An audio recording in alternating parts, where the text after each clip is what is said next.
היום אנחנו נכין תבשיל של מש עם עוף וירקות נוספים.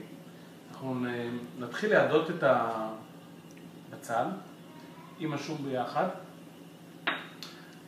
לאחר מכן, לאחר שנעדה אותו, נוסיף את העוף. אנחנו נצלה אותו בצורה עדינה, רק לסגור אותו, מסביב את הבשר מסביב ונוציא אותו החוצה לכלי נפרד. לאחר מכן אנחנו נוסיף את הגזר והסלרי שכבר חתוכים מראש ונמשיך לעדות אותם.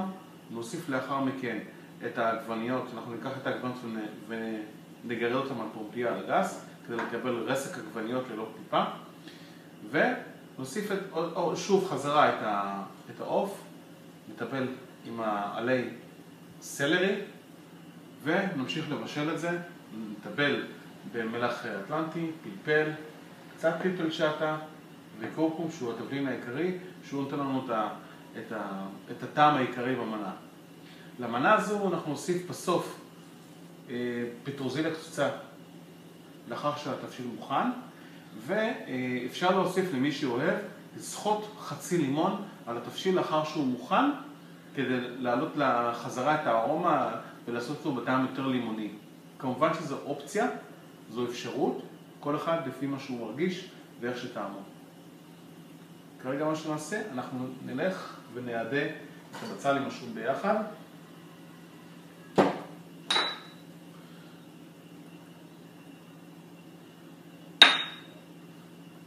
ניגש לקיריים. בשלב הזה, לאחר שהבצל שלי הרבה יותר מעודה, אני מתחיל לפנות מקום באמצע.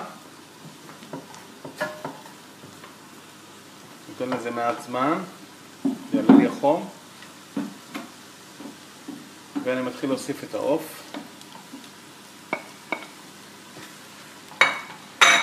נסגור את המכסה לכמה רגעים.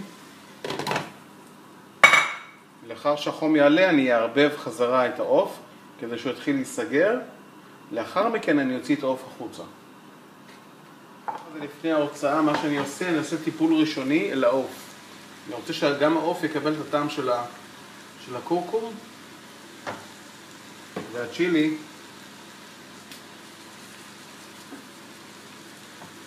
לא ממש חריף אלא רק הטעם הבסיסי. אני מערבב. הארומה ישר עולה למעלה, מתעדה, והעוף מקבל קצת גוון צהבהב. מהשלב הזה עוד דקונת ואני מוציא את העוף החוצה כי אני לא רוצה שיתייבש בזמן שירקות מתבשלים.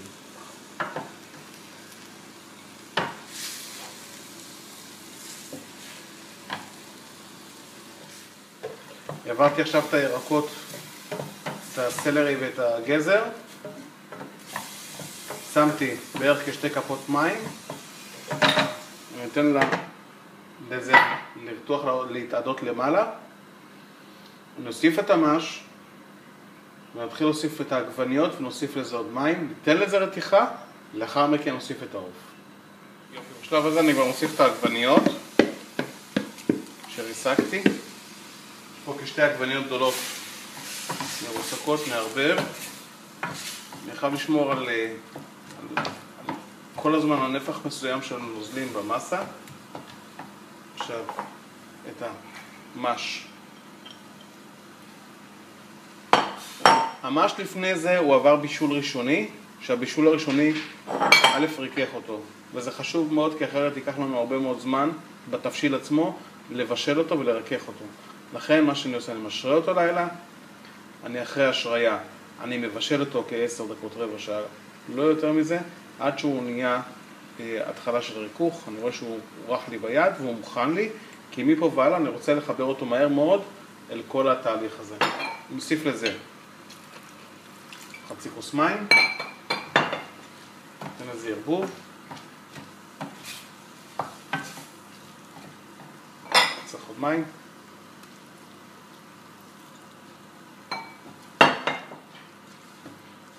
התבשיל למעשה הוא עם בסיס מאוד מאוד רדוד יחסית של נוזלים.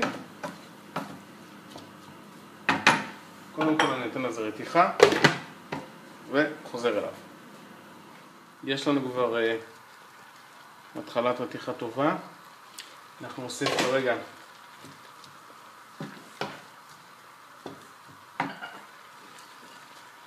את הסלרי, קצת פלפל, חריף, עוד טיפה קורקום,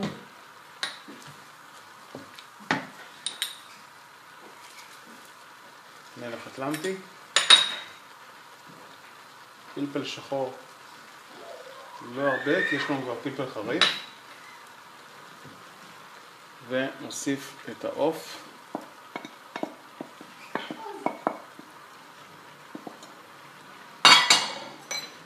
ונתחיל לערבב.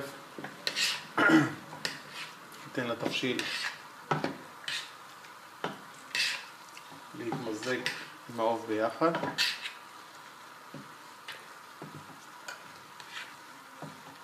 כפי שאתם רואים, גם בחרתי בסיר סוטאז', שזה סוג של הוא שטוח ורחב, כדי שהשטח פנים של כל המסה היא לא תהיה אחת על השנייה בערימות, אלא תהיה באותו שטח פנים. אנחנו ניתן לזה רתיחה טובה. העוף שלנו כמעט מוכן. נסגור את זה. לאחר הרתיחה נראה שהכל מתרכז ומצמצם, נטעם. מה שאנחנו נעשה זה אני אוהב לשים על זה לימון, זה כמובן אפשרות שכל אחד יבחר אותה בעצמו.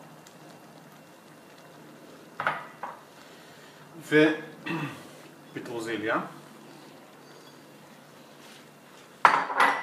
ונערבב.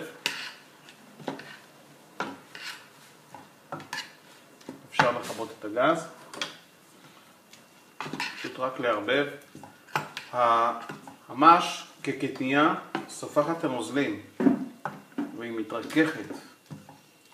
כל האפקט של התבשיל הזה, הדבר החשוב, זה לא לייבש את העוף עם נוזלים. כמה שפחות בישול, ואז הוא רך והוא מקבל טעמים של כל התבשיל. והתבשיל שלנו מוכן. תבשיל מש עם עוף, בקורקום, בתיאבון.